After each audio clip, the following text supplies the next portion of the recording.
बच्चों, video learning के इस सेशन में अभी हम लोग सीखते हैं डिटर्मिनेंट मेथड और इसी को बोलते हैं क्रैमर्स रूल। आपके साइमल्टेनियस इक्वेशन को हम लोग डिटर्मिनेंट मेथड से सॉल्व करने की ट्राई करते हैं। यहाँ पर क्वेश्चन है, solve the given simultaneous equation using the determinant method. और अगर डिटर्मिनेंट मेथड के जगह पर आपको क्रैमर्स रूल भी अगर बोलेगा तो one and the same thing, दोनों का मतलब एक ही है, उसमें आपको किसी तरीके से कंफ्यूज होने की ज़रूरत नहीं है। अब ध्यान से समझो, इसको मैं नाम दे देता हूँ इक्वेशन 1 और इसको मैं नाम दे देता हूँ इक्वेशन 2। और बहुत इम्पॉर्टेंट बड़ी बातें हैं, अगर ये इक्वेशन को आपने नॉर्मल जो कोएफिशिएंट को इक्वेट करके हम लोग सॉल्व करते हैं उस तरीके से आप सॉल्व करोगे, आपको राइट आंसर मिलेगा, बट बोर्ड एग्जाम में मार्क्स आपको 0 मिलेगा जस्ट बिकॉज ऑफ कि आपने प्रॉपर मेथड नहीं फॉलो किया है जो उन्होंने बोला है। अब यहाँ पर इसका मैं स्केलेटन आपको बनाकर बताने की ट्राई करूँगा। सबसे पहले यहाँ पे डी आता है, डी बहुत ध्यान से समझना। उसके बाद क्या आएगा, उसके बाद डी एक्स आता है, डी के बाद डी एक्स आता है, डी एक्स के बाद क्या आएगा, डी वाई आता है। पूरा स्केलेटन आप अपने दिमाग में बिठा लो। उन्होंने डी एक्स और डी वाई फाइंड आउट करने के लिए नहीं बोला है, they are just interested to solve this. Solve this मतलब एक्स और वाई की वैल्यू निकालो, वही तो यहाँ पर वेरिएबल है। अब वो निकालने के लिए हम लोग ये प्रोसेस फॉलो करेंगे। अब यहाँ पे ध्यान से समझो, अब इसके बाद हम x निकालेंगे, तो x निकालने के लिए हमारा क्या कॉन्सेप्ट है, dx अपॉन डी। और y निकालने के लिए हमारा क्या कॉन्सेप्ट है dear, dy upon d. With the help of this concept आराम से हम लोग कर सकते हैं। अब बहुत ध्यान से आपको समझना है जो चीज़ें मैं बोलने जा रहा हूँ। यहाँ पर D में क्या आएगा, D में x और y के कोएफिशिएंट आएंगे, coefficient of x and coefficient of y।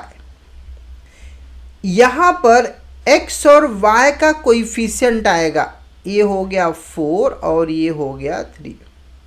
अब यहाँ जो सबसे बड़ी गलती होती है बच्चों की, आपको कभी भी कोएफिशिएंट विथ साइन लेना है। यहाँ पे अगर आपने 4 लोगे रॉन्ग हो जाएगा, यहाँ -4। ट्राई टू अंडरस्टैंड, ये बहुत इंपॉर्टेंट बात है, बहुत इंपॉर्टेंट बात है। अब इसके बाद का जो प्रोग्राम है आपको केवल ध्यान से समझना है, सीखना है। डी में आपने क्या लिखा, डी में आपने दोनों इक्वेशन के x और y के कोएफिशिएंट को लिखा विथ साइन। अब dx में क्या होगा, मेरी स्टेटमेंट आपको दिमाग में बिठाना रहेगा, मैं जो बोलूँगा उसको दिमाग में बिठाना रहेगा। आपको करना क्या है माय डियर, आपको सिंपली dx के लिए d में से x के कोएफिशिएंट को हटा दो। अब यहाँ पर आपको मैं इंडिकेट कर देता हूँ, ये x का कोएफिशिएंट है, ये y का कोएफिशिएंट। ये आपको अंडरस्टैंडिंग के लिए एग्जाम में लिखने की ज़रूरत नहीं है, ये x और y के कोएफिशिएंट्स है, यस और नो। तो आपका dx में क्या होगा, d में से x के कोएफिशिएंट को हटा दो, x के कोएफिशिएंट के जगह पर कांस्टेंट टर्म लिख दो। तो कांस्टेंट टर्म है 10 और 5, ये कांस्टेंट टर्म है ना 10 और 5। आगे डी वाई के लिए क्या करो, d में से y के कोएफिशिएंट को हटा दो, -4 एंड 3।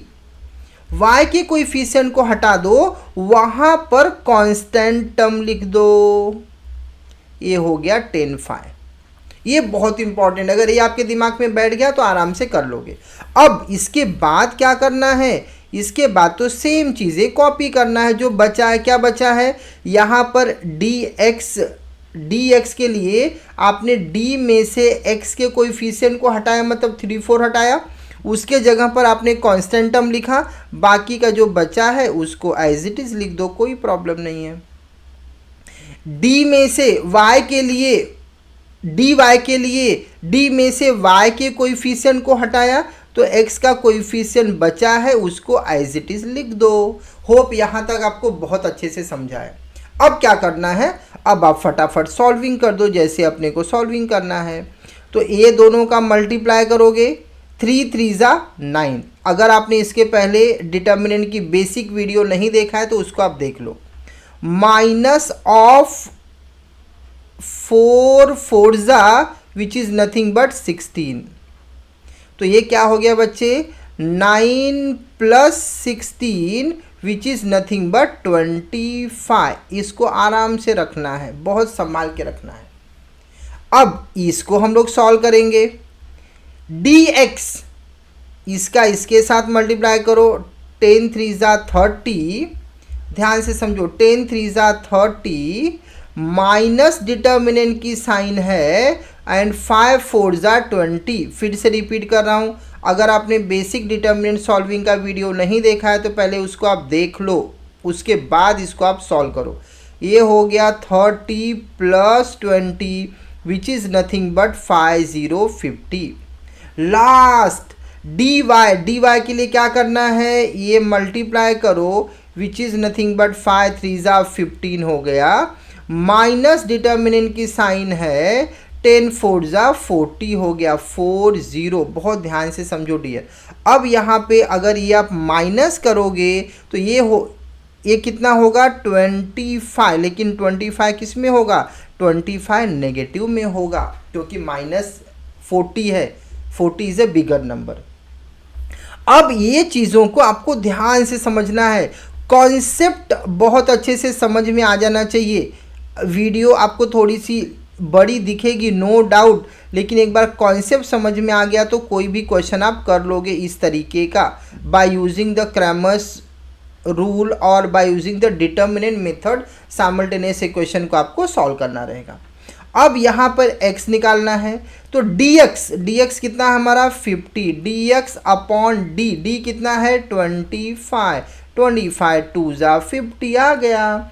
dy कितना है हमारा डियर -25 बाय d कितना है 25 विच इज़ नथिंग बट -1। तो हमारा x मिला, ट्राई टू अंडरस्टैंड, हमारा x मिला 2 और हमारा y मिला -1, 2 एंड -1। तो इस तरीके से हम लोग ने सॉल्व किया by using the determinant method और by using the Cramer's rule. Hope आपको बहुत अच्छे से समझ में आ गया। हम लोग सेकेंड क्वेश्चन में आते हैं। यहाँ पर आप देखेंगे वेरिएबल m और n है, तो हम लोग को अगेन सिंपली क्या करना है, d निकालना है। बहुत ध्यान से समझो, d निकालना है। d के बाद क्या निकालना है, dm निकालना है because m is a variable. उसके बाद क्या निकालना है, dn निकालना है because n is a variable. Finally हमको क्या निकालना है, m के लिए हमारा फॉर्मूला क्या होगा, dm अपॉन d, और n के लिए हमारा फॉर्मूला क्या होगा, dn अपॉन d। इस तरीके से आपको स्केलेटन बना लेना है। अब माय डियर बहुत ध्यान से समझो, d में क्या आएगा, coefficient of m and coefficient of n, coefficient of m coefficient of n with sign, यहाँ पे प्लस है तो कोई टेंशन नहीं है। dm में क्या आएगा, dm में बहुत ध्यान से समझो, dm में रिपीट कर रहा हूँ, d में से m के कोएफिशिएंट को हटा दो। मैं आपके अंडरस्टैंडिंग के लिए यहाँ m लिख रहा हूँ, यहाँ n लिख रहा हूँ। इसका मतलब a m n के कोएफिशिएंट है, a m के कोएफिशिएंट है। d में से m के कोएफिशिएंट को हटा दो और उसके जगह पर कांस्टेंट टर्म लिख डालो, तो ये हो गया 54 और 28। dn में से n के कोएफिशिएंट को हटा दो, उसके जगह पर कांस्टेंट टर्म लिख दो 54 एंड 28। अब बाकी जो बचा है उसको तो हमको एज इट इज लिखना ही पड़ेगा। अभी क्या हो गया बच्चे, 6 एंड 2, यहाँ पे हो गया 4 एंड 3। कितना सिंपल है। अब लास्ट में ध्यान से समझो, अब क्या करना माय डियर, इसको फटाफट सॉल्व कर लो। तो 4 2 जा 8 माइनस 3 6 18। सो आपका ये आंसर आ गया -10। संभाल के रखो। नेक्स्ट इसका मल्टीप्लाई करोगे, ये हो गया, this is nothing but 54 into 2 और माइनस में करेंगे माय डियर 28 इंटू 6। तो 54 इंटू 2 ये हो गया 801 माइनस यहाँ पे करेंगे, ये हो गया 8 6 56।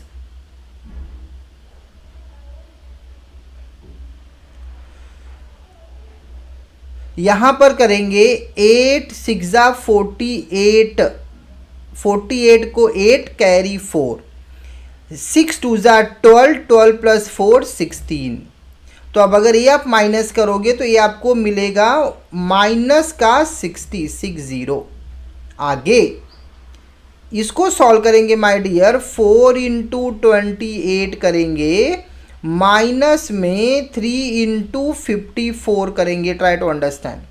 अब ये हो गया 8 4 32 कैरी 3, 4 2 8 9 10 11 माइनस 4 3 12 2 कैरी 1, 5 3 15 प्लस 1 16। अब अगर इसको हम माइनस करेंगे, this will going to become 2 minus 2 will going to give you 0 और यहाँ पे 6 में से 1 गया विच इज़ नथिंग बट 5 और साइन आएगा माइनस का। अब फटाफट लिख डालते हैं हम लोग, m और n निकाल लेते हैं, कोई प्रॉब्लम नहीं है। ये यहाँ पे हो गया, ये d हो गया, ये हो गया माय डियर dm, ये हो गया हमारा dn। कितना सिंपल है। अब इसके बाद क्या करना हम लोग को, m के लिए क्या करोगे, dm कितना है, dm है -60 बाय d कितना है -10। तो हमारा आंसर हो गया 10 6 60। dn के लिए क्या करोगे, -50 by -10 which is nothing but 5, 10 5 15। तो हमारा m n कितना हो गया, विच is nothing but m 6 5। This is the answer for your this question. Hope आपको बहुत अच्छे से समझ में आया ये। अब एक लास्ट क्वेश्चन मैं हाफ सॉल्व करूँगा, बाकी को आपको सॉल्व करना है। बहुत ध्यान से समझना है। यहाँ पे स्केलेटन में आपको बना के दे दूंगा, d निकालना है, उसके बाद क्या निकालना है, dx निकालना है, उसके बाद क्या निकालना है, dy निकालना है। फिर क्या लिखना है आपको, सिंपली फिर आपको dx अपॉन d निकालना है। फिर आपको क्या निकालना है, dy अपॉन d निकालना है। किसके लिए निकालना है, ये y के लिए निकालना है और ये किसके लिए निकालना है, x के लिए निकालना है, वही आपको पूछा है। तो d में क्या आएगा, 2 3, इसका आएगा 1। अब यहाँ अलर्ट रहना है बहुत अच्छे से।